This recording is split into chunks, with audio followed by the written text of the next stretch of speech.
Good morning and welcome to day 10 of Journey to Bethlehem. The wife of a pastor I know went into labor with their second child, and before they could get to the hospital, that baby decided to be born. And so, right on the side of the interstate, it happened. Not the ideal situation, but everything turned out okay. Mary and Joseph could identify with a baby being born in less than ideal circumstances. When the time came for Jesus to be born, Mary and Joseph had already faced a difficult 90-mile trip to get from Nazareth to Bethlehem. Their plan was probably to make it back to Nazareth in time for the baby to be born there, in their home, in more ideal circumstances. But it didn't happen that way. For one thing, when they got to that small village of Bethlehem, they found it already full of people who came for the same reason they had come, to be registered for a new tax.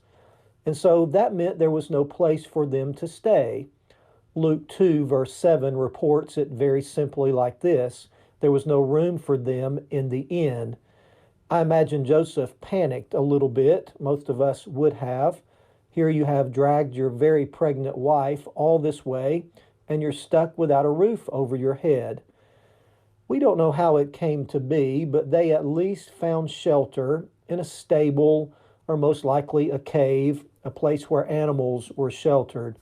Not great, but better than being stuck outside in the elements. And so maybe Mary and Joseph breathed a sigh of relief and thought things would be okay.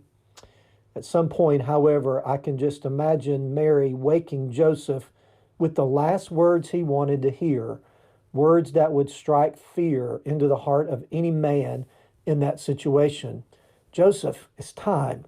The baby's coming. A less than ideal situation has somehow gotten worse, it seems.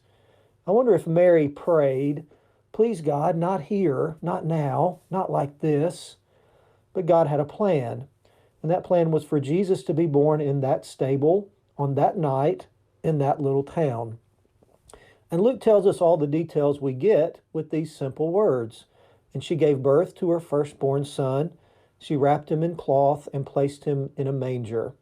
And so a journey that began some 700 years before in prophecy becomes a reality in this birth in Bethlehem. Thank you for joining us today, and I hope you'll join us again for the continuing story of this journey to Bethlehem.